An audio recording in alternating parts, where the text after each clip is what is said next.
जय माँ इंद्राक्षी, जय अम्बे। इंद्राक्षी धाम में दर्शकों आप सभी का हम हार्दिक स्वागत करते हैं। आज के दिन जिन जातकों का जन्मदिवस है, मैरिज एनिवर्सरी है, उन सभी को हमारी तरफ से बहुत बहुत शुभकामनाएं। आज हम बताने वाले हैं कि जब भी आप कोई मंत्र जपते हैं, साधना करते हैं, तो हमें किन किन बातों का ध्यान रखना चाहिए। बहुत लोग ऐसे हैं कि साधना करते हैं, उन्हें लगता है कि हमें फल की प्राप्ति नहीं हो रही है। तो आज का ये अंक साधकों के प्रति समर्पित है, ध्यान से सुनिएगा। कोई दीक्षा लेकर के मंत्र जपता है, तो कोई अपने मन से मंत्र जपता है, कोई किसी भी देवी देवता में अपने मन को बहुत अच्छे से भाव दे करके उस भगवान की पूजा करता है। पूजा करने के सबके अपने अपने तरीके हो सकते हैं, लेकिन भगवान भाव के भूखे हैं।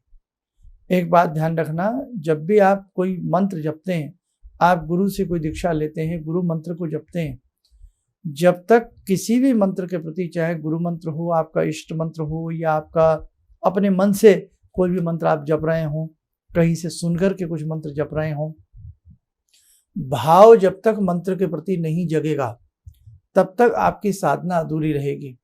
कई बार आपके मन में एक बातें आती हैं कि मैं आचमन करना तक नहीं जानता, मैं ऐसे नहीं जानता, मैं कर्मकांड की विधि नहीं जानता, मैं भक्ति कैसे की जाए उसकी बहुत सारे क्रियाकलाप नहीं जानता।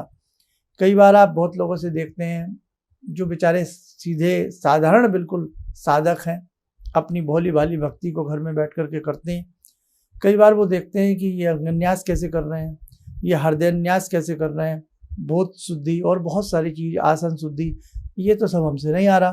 तो उन्हें लगता है कहीं हमारी पूजा में कोई गड़बड़ तो नहीं हो रही है। नहीं बेटा, आपसे ना आसन शुद्धि आती हो, ना भूत शुद्धि आप जानते हो, ना आप अंगन्यास, हृदयन्यास, करन्यास आप जानते हो, लेकिन आप जानते हो भगवान के प्रति एक सच्ची लगन, गहरी आस्था, समर्पण भाव यदि आपके मन में है तो आपकी मंत्र शक्ति वास्तव में जागृत होती रहेगी। ध्यान रखना, आपसे कुछ भी नहीं आता, बस इतना आता है कि आपने दीप जलाया, भगवान को फूल फल चढ़ा दिया या प्रसाद चढ़ा दिया और आप अपनी भक्ति करने बैठ गए। यदि आपके भाव, आपके तार भगवान के चरणों से सही रूप में जुड़ जाएंगे तो बेटे आपको किसी बाह्य कर्मकांड की आवश्यकता नहीं पड़ेगी। ये बात ध्यान रखना। कर्मकांड भी नितांत आवश्यक है, लेकिन कहाँ, जहाँ कोई अनुष्ठान किया जा रहा है, बहुत सारी बातें हैं, लेकिन यदि किसी से नहीं आता तो वो ये सोच करके अपनी भक्ति को ना छोड़ दे कि मुझसे कुछ अधिक आता तो है नहीं, मैं तो केवल दीप जलाना जानती हूँ या जानता हूँ और मैं उसके बाद भगवान की प्रार्थना करता हूँ। ऐसे भी बहुत हैं जो घर में दीप भी नहीं जलाते, उसके बावजूद भी यदि वो मंत्र प्रगाढ़ता से पढ़ते हैं, सच्ची आस्था से पढ़ते हैं, तो भी उनकी भक्ति मानी जाएगी। कई बार हमारी ऐसी कई बच्ची हैं जो हम आपको सुनते हैं बेटे, समझते हैं, ऐसे बच्चे हमारे जो ये सोचते हैं कि मैं तो घर में दीप नहीं जला सकती। कई बार कुछ परिवार नहीं जलाने देते, 100 तरह की बातें, हर व्यक्ति का अपना अपना सोचने की, समझने की अपनी अपने ख्यालात अलग अलग हैं। तो वो बच्चे बेचारे एक कोने में बैठ करके, कई बार अपने रूम में ही एक तरफ बैठ करके अपनी भक्ति को करते हैं। तो बेटे घबराना मत, आपके यदि भाव सच्चे हैं तो आपके भगवान आपके पास हैं। आपके भाव सच्चे नहीं है तो आप चाहे 1 क्विंटल फूल चढ़ा लें, कुछ भी कर लें, वो बात नहीं बनेगी। भाव से भगवान है, ये बात मेरी हमेशा ग्रह बांध लेना आप। अब दूसरी बात, नॉनवेज कतई ना लें, कतई ना लें। कितना भी आपके ऊपर जोर डाला जाए बेटा, जीव हत्या बहुत बड़ा पाप है, बहुत बड़ा अपराध है। आप जीव पर दया नहीं कर रहे, उधर आप भगवती को प्रसन्न कर रहे हैं, उधर आप नारायण को प्रसन्न कर रहे हैं, उधर आप जीव हत्या करवा रहे हैं। जीव हत्या कैसे हो रही है? जब आप खाएंगे तो दूसरा आपके खाने का इंतजाम करेगा ना, है ना।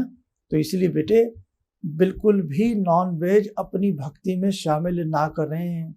अपनी पूजा पाठ, जो व्यक्ति सच्ची लगन से परमात्मा की डोर को पकड़े हैं, उन्हें नॉन वेज त्याग देना चाहिए। बाकी आपकी इच्छा बेटा।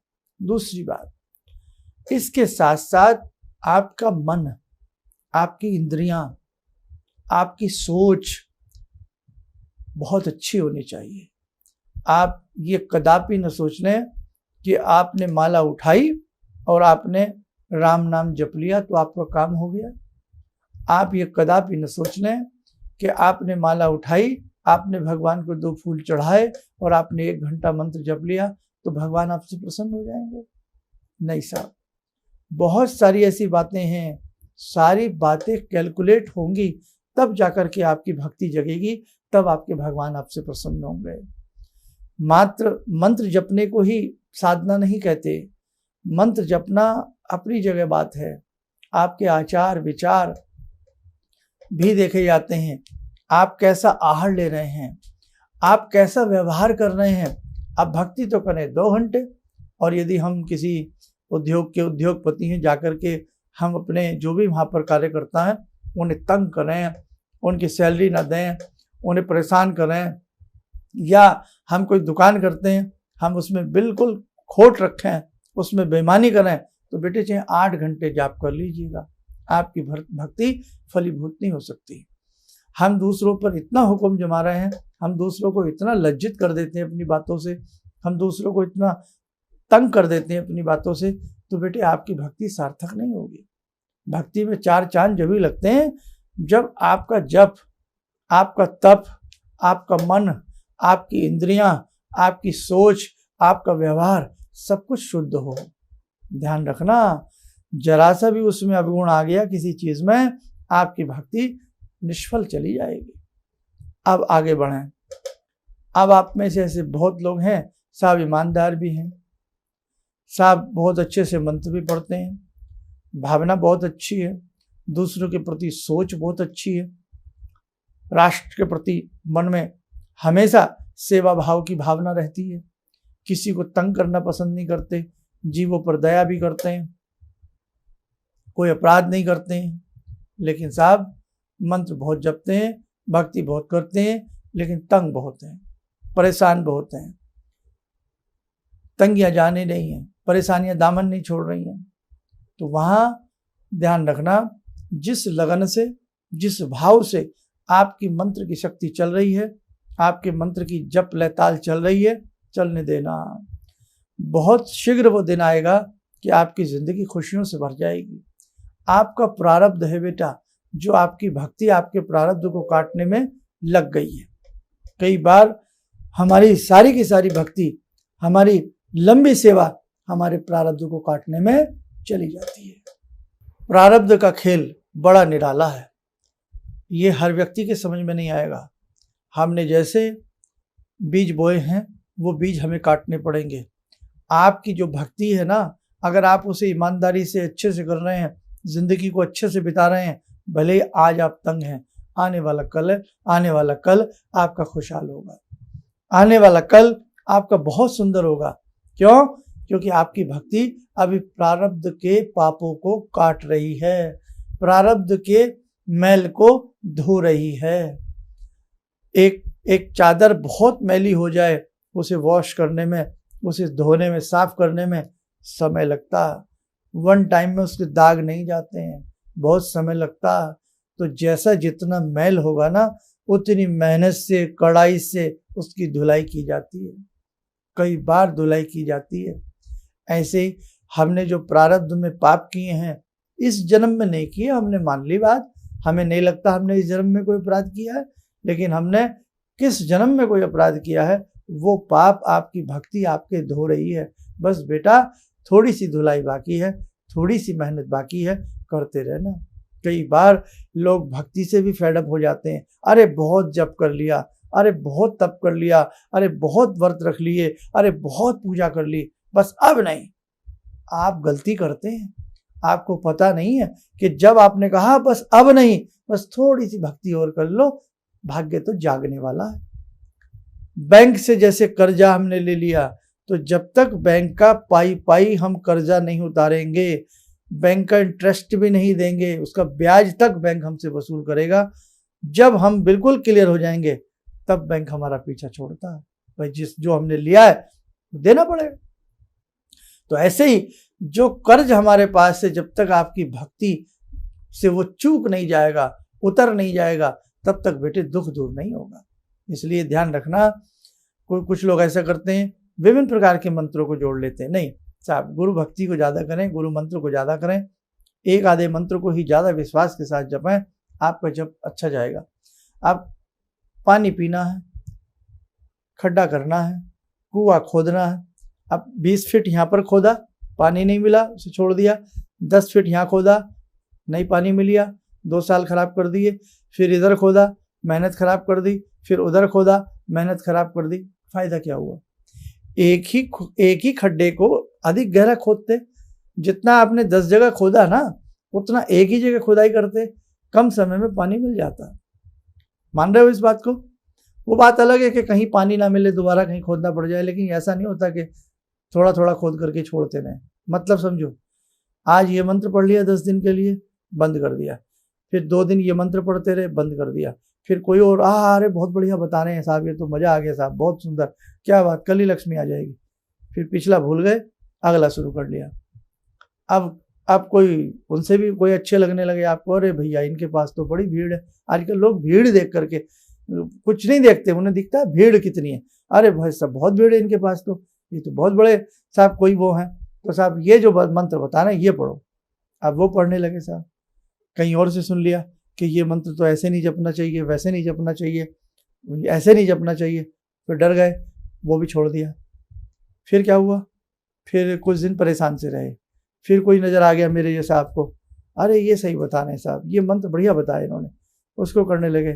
फिर हमारे भी कोई आपको और गुरुजी मिल गए, कोई और मिल गए, नहीं साहब ये उनसे भी बड़े हैं, ये उनसे भी बड़े हैं। तो ऐसे करते रहोगे ना, आपकी भक्ति बेटे कभी परवान नहीं चढ़ेगी। ऐसे करना बंद करो। इसीलिए गुरु बनाए जाते हैं कि गुरु ने जो गुरु मंत्र प्रदान किया, जो आपको मंत्र दे दिया, बस उस मंत्र पे अपनी आगाध श्रद्धा को लुटा दो, तन में होकर के उस मंत्र को जपने लग जाओ। वही मंत्र आपकी जिंदगी को जगा देगा, आपकी जिंदगी को अच्छा बना देगा। अब जैसे मिसाल के तौर पे हमें गुरुजी ने गायत्री मंत्र दिया, हम 10 जगह क्यों भटके हैं, हम क्यों भटकाव में अपने जीवन को लाए हैं? कोई बता रहा है तकिए के नीचे घुइयां रख लो, कोई बता रहा है नाक के अंदर एक चमेली का फूल सूंघा करो 5 बार ऐसे बोल के, तब ये हो जाएगा। कोई कुछ, कोई कुछ, कोई कुछ, कोई कुछ।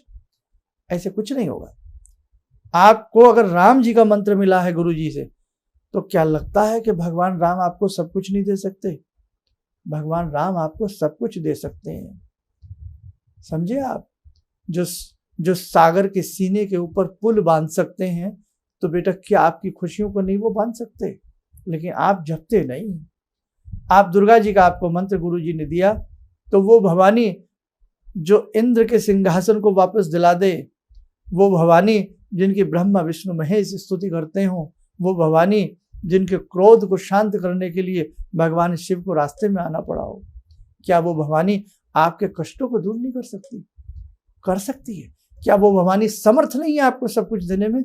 वो भवानी, वो माँ, वो जगदम्बा आपको सब कुछ देने में समर्थ है, लेकिन असमर्थ आप हो जाते हो। आप इधर उधर की बातों में आ जाते हो और अपने मंत्र के प्रति अपने ध्यान को केंद्रित नहीं कर पाते हो। इसलिए पीछे छोड़ आगे दौड़, पीछे छोड़ आगे दौड़, वो वाली बात होती रहती है। आप भगवान शिव के भक्त हैं, भगवान शिव क्या नहीं दे सकते?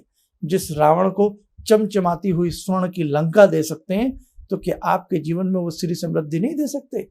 आपको बिल्कुल दे सकते हैं। लेकिन आप साहब बीच बीच में मंत्र छोड़ देते हो, बीच बीच में अपनी आस्था को डगमगा लेते हो, अपने भाव को डगमगा लेते हो। परेशानियां किसके जीवन में नहीं आती? परेशानियां भगवान राम अवतार के रूप में आए, क्या भगवान राम को परेशानियां नहीं हुई? भगवान कृष्ण ने क्या परेशानी नहीं झेली? वो कृष्ण कन्हैया, वो बाके बिहारी, वो योगी राज महाराज हैं, उन्होंने, उनका जन्म कहाँ हुआ? कारावास में जन्म हुआ, जेल गृह में उनका जन्म हुआ। क्या उन्होंने परेशानियां नहीं झेली? झेली साहब, झेली। क्या गौतम बुद्ध ने परेशानियां नहीं झेली? बिल्कुल झेली।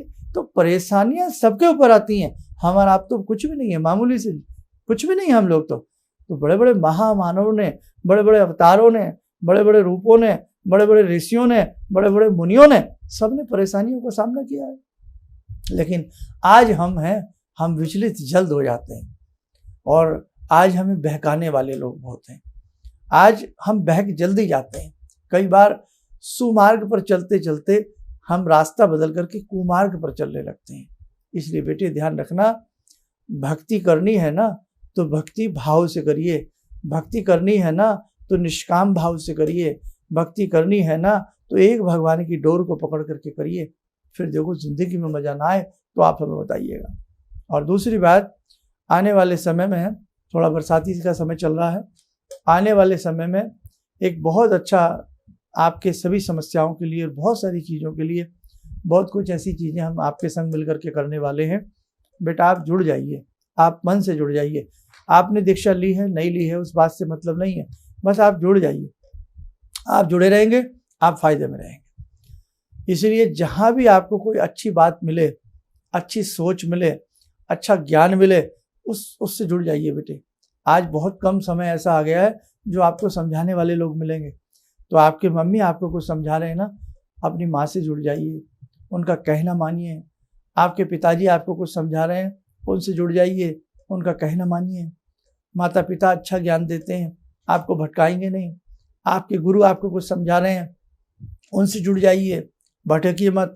आपका दोस्त आपको कोई अच्छी राय दे रहा है, उसको मानिएगा, संशय मत कीजिएगा। संसार बड़ा जहरीला है बेटे, समझे। विषधर फन उठाए खड़े हैं, डंक कब लग जाए, कब हम अही फेन के शिकार हो जाएं, कुछ नहीं पता लगता। आगे आने वाला समय बड़ा भीषण है, ध्यान रखना। उज्जवल भविष्य होगा लेकिन भीषणता को पार करके होगा, अंगारों पर चल करके होगा। ध्यान रखना, हमें आपको अभी बहुत कुछ झेलना है, बहुत कुछ देखना है। तो इसलिए जीतेगा वही जो आज अच्छे से भगवान की डोर को, गुरु की डोर को पकड़ के रखेगा। बस अच्छे से अपनी भक्ति को करिएगा। और हमने बताया भक्ति के साथ साथ, केवल भगवान को भजने के साथ साथ और भी बहुत सारी ऐसी बातें हैं जो आपको ध्यान रखनी होंगी।